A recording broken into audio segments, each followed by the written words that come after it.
আসসালামু আলাইকুম ভিউয়ার্স। আজকে আমি আপনাদেরকে দেখাবো দেশি মুরগি দিয়ে আলু দিয়ে পাতলা ঝোল। সেজন্য আমি নিয়েছি আদা রসুন জিরে বাটা, পেঁয়াজ কুচি, নিয়েছি তেজপাতা, একটা বড় এলাচ, ছোট এলাচ, দারচিনি আর নিয়েছি কাঁচামরিচ। আসুন রান্না শুরু করা যাক। এখন কড়াইয়ে আমি একটা প্যানে তেল দিয়ে দিলাম। পরিমাণ মতো তেল দেওয়ার পরে তেলটা গরম হওয়া পর্যন্ত আমি অপেক্ষা করব।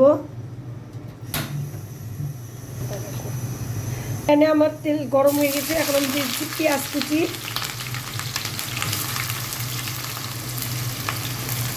দিয়ে দিলাম।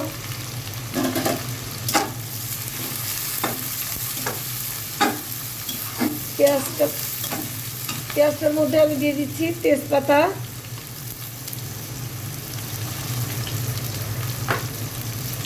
তেজপাতা দারচিনি একসাথে।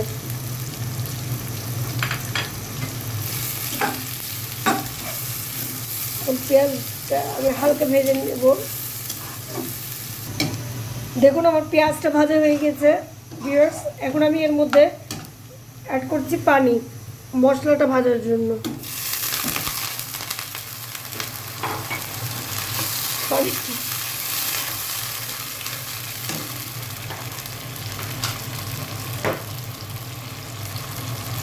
দিচ্ছি মশলা আদা রসুন জিরে বাটা 1.5 চামচ দিলাম 1 চামচ।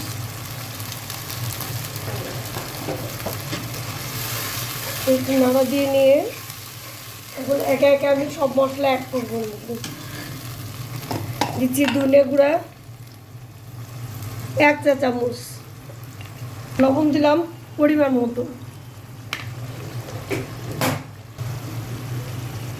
মরিচের গুঁড়ো দিচ্ছি 1 চা চামচ, আর দিয়ে দিচ্ছি 1/2 চা চামচ, হলুদ দিচ্ছি 1 চা চামচ। তো মশলাটা আমি ভালোভাবে কষে নেব। হ্যাঁ ভিউয়ার্স, আমার মশলা কষানো হয়ে গেছে। এখন আমি এর মধ্যে দিয়ে দিচ্ছি মুরগির মাংসটা কেটে ধুয়ে রেখেছি, সেটা দিয়ে দিচ্ছি এখন আমি এর মধ্যে।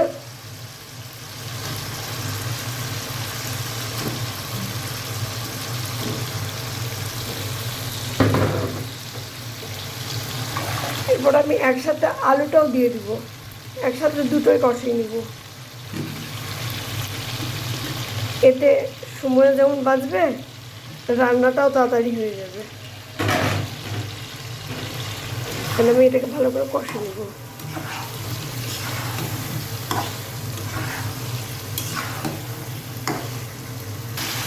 কষাতে কষাতে এর মধ্যে দিয়ে দিচ্ছি কাঁচামরিচ 2টো, কালো এলাচ 1টা, সাদা এলাচ 4-5টা।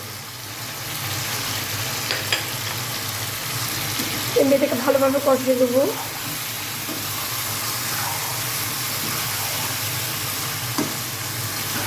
অল্প সামান্য পানি অ্যাড করবো ওর মধ্যে, যেন মশলাটা পুড়ে না যায়।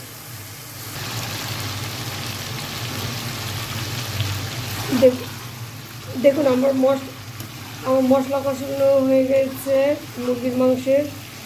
এখন আমি এর মধ্যে দিয়ে দিব মুরগির মাংস। খুব সম্পূর্ণ কষানো হয়ে গেছে।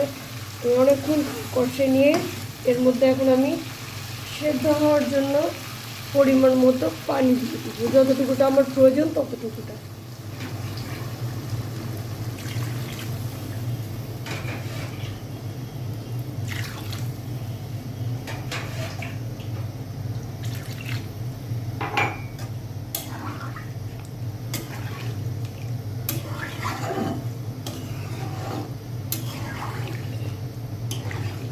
দেখেন আমার যে কয়টা কমপ্লিট হয়ে গেছে। এখন আমি এটা করে রেখে দিয়েছি চুলের উপরে।